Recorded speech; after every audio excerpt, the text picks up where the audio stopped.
Ari Roque, wala nang silbi sa pamilya Duterte kaya pinauuwi na ng Pilipinas ni Digong. Kawawa naman si Harry Roque. Sa kabila ng kanyang pagtatanggol kay former president, ito pa ang kanyang mahihita. Sa bagay, deserve niya yan. Siya palalo ang nagpapagulo. Kaya sinabihan pa siya ni Attorney Kaufman na wag nang makialam sa kaso ni former president. Ayon po dito sa balita, Harry Roque pinatitigil na ng Team Duterte sa pag-epal sa ICC. Isinusuka na umano ng kampo ni dating Pangulong Rodrigo Duterte ang pag-epal ni dating presidential spokesperson Harry Roque.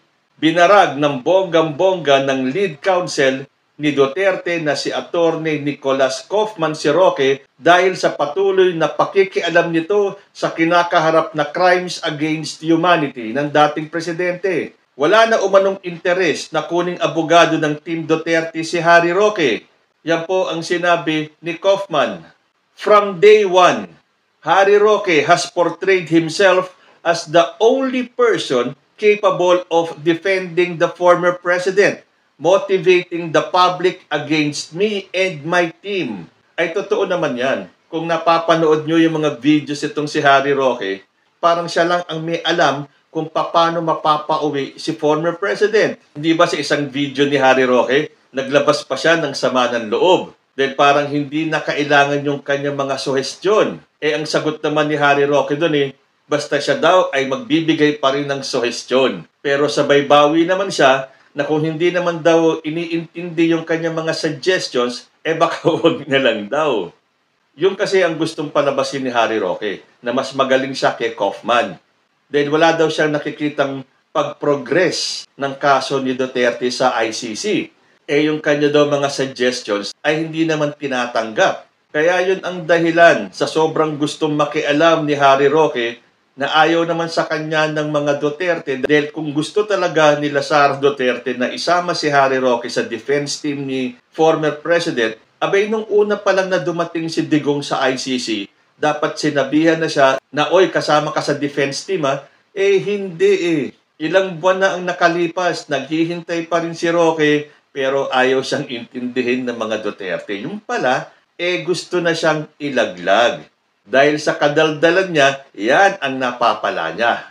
Sabi pa ni Kaufman, as it is, neither the former president nor anyone else in his immediate vicinity is interested in Harry Roque as a lawyer. Aray ko po.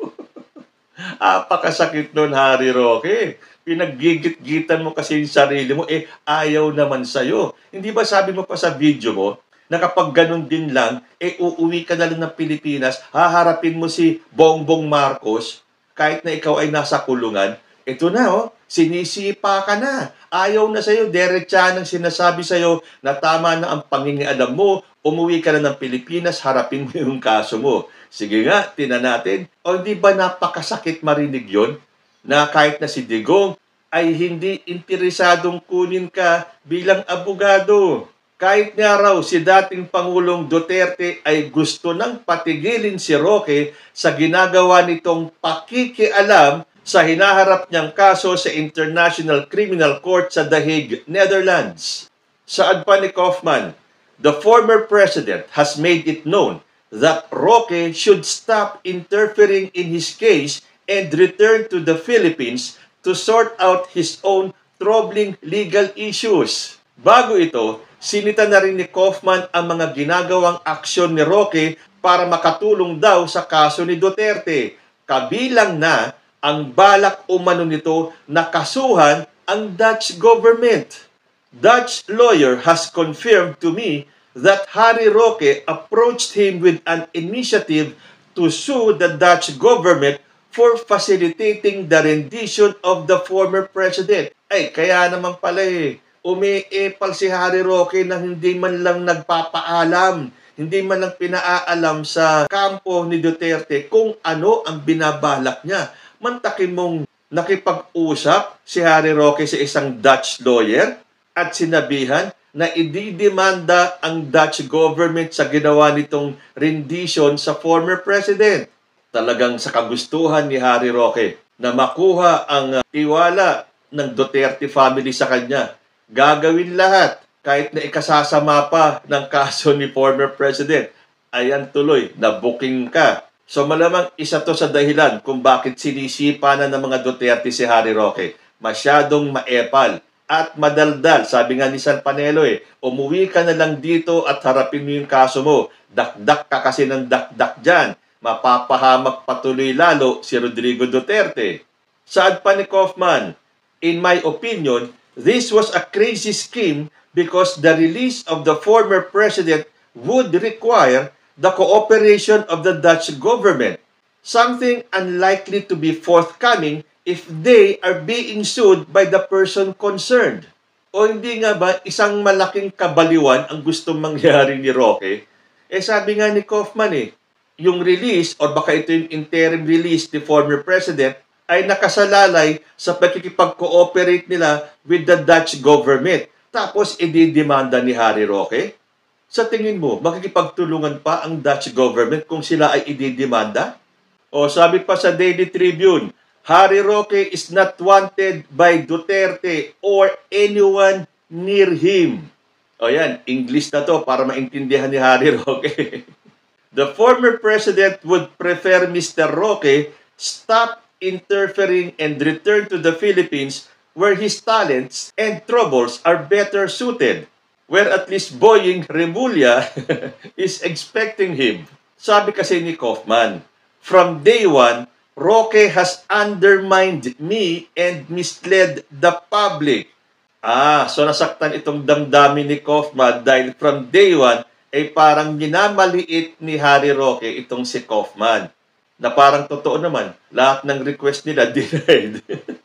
So hindi ba naman napakasakit nun? Sabihan ka na, no one is interested in you as a lawyer. Pero para maging patas, basahin naman natin yung statement ni Attorney Harry Roque hinggil sa balitang ito na siya ay isinusuka na ng kampo ng mga Duterte. Sabi po dito, my support to the Duterte legal defense continues. There is no truth that I have interfered in the case or I have given statements that might affect the defense legal strategy in the International Criminal Court. O, dyan pa lang todo deny na si Harry Roque. Sinabihan ka na nga pero pinagpipilitan mo pa rin ang gusto mo. Tuloy ko. As a loyal foot soldier of the Dutertes, I have no wish but to bring the former president back to the Philippines alive. And like many Duterte diehard supporters, I feel a sense of frustration on the pre-trial detention of our beloved president. I thus offered an additional legal remedy outside of the ICC, subject to the approval of the former president and his family. Yun na nga ayaw na nga nila ng pangingialam mo. Meaning, tumigil ka na, hindi ka nila kailangan. Ang hirap bang intindihin nun, Harry Roque? Bakit pinagpipilitan mo yung sarili mo sa mga taong ayaw na sayo? Sabi pa niya, I cannot be blamed for devising remedies to bring former President Duterte home alive. No such idea can be characterized as a crazy scheme. In fact, the Vice President acknowledged that we have discussed the domestic legal remedy in numerous occasions and I have deferred to VP's decision to hold the domestic legal remedy in abeyance pending the outcome of the interim release. So hindi daw siya masisisi kung siya ay gumagawa ng paraan para mauwi si ex-President Duterte ng buhay. O hindi ba pinalalabas niya na siya lang ang tanging may paraan. Siya ang makakagawa ng paraan para maiuwi ng buhay si dating Pangulo. Di maiinsulto nga naman si Attorney Kaufman dito. Tandaan ninyo kung gaano kamahal ang bayad kay Kaufman tapos mamaliitin lang ng isang gustong sumingit at magpaepal. Yan po ay laban ng lawyer sa lawyer na. Sabi pa ni Roque, ad hominem attacks and other forms of character assassination have no place in the legal profession and in any decent society, especially if these are directed against individuals who have not, as I said earlier, interfered in the case. Ang lakas ng loob magsalita nitong si Harry Roque ng ad hominem attacks. Ano ang tawag mo sa ginagawa ninyo ni Maharlika sa ating Pangulo? Walang katapusang bangag-bangag-bangag, ngiwi-ngiwi-ngiwi. Hindi ba ad hominem yun? Tapos ikaw ngayon, banat sibuyas? Sasabihin mong character assassination sa'yo? Ang alin ang ginagawa ni Kaufman? Eh di sige, magbardagulan kayo ni Kaufman, tinan natin kung sino ang mariretain. Eh ngayon pa nga lang, sinisipa ka na eh. Pinauuwi ka na ng Pilipinas, kaya huwag mo nang ipagpilitan. Sasabihin mo, hindi ka nangingialam. Eh ano ang basis nila Kaufman, nila Digong, para sabihin na tama na ang pangingialam mo sa kanila? So ito ang panawagan ni Roque kay Kaufman. I thus call on Attorney Nicholas Kaufman to put an end to this blame game and simply channel his time and energy to bring the former president home alive to make the Filipinos the happiest persons on earth. I hope this puts the record straight.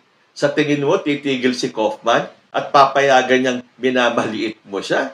Eh, di ba, kahit nga itong si Maharlika, naglabas ng kanyang video na parang inuutusan ang pamilya Duterte na bitawan na daw si Kaufman dahil wala naman itong naitutulong sa kaso ni former president. Eh di magkampi kayo ngayon ni Roque. Kumbinsihin nyo si Sara Duterte na bitawan na si Atty. Kaufman at ipalit si Harry Roque. Sabi nga ng kasamahan ko dito sa bahay, napanood daw niya yung latest na video clip ni Harry Roque sa kanyang Maharlika kung saan sinagot nila si Atty. Kaufman. At sa bandang huli, bago sila magtapos, ayun na naman. Bangag, bangag, bangag. Ngiwi, ngiwi, ngiwi. Butod, butod, butod. O, ayan ang napapala ninyo. So, ito ba ang nagpapatunay na talagang nagkakagulo na ang kampo ng mga Duterte? Hindi na kailangan kumilos pa ni President Bongbong Marcos dahil langit na ang gumagawa ng paraan. At isa na nga rito, yung pagkakawatak-watak ng Duterte camp na kahit yung kanyang mga vloggers and influencers, sila-sila nag-aaway. At dito sa kampo sa ICC, attorney versus attorney. Sino kaya ang mananaig? Bitawan na kaya ni Sara Duterte si Atty. Kaufman at dahil sa awa niya ay kunin niya na si Harry Roque at ipalit dito?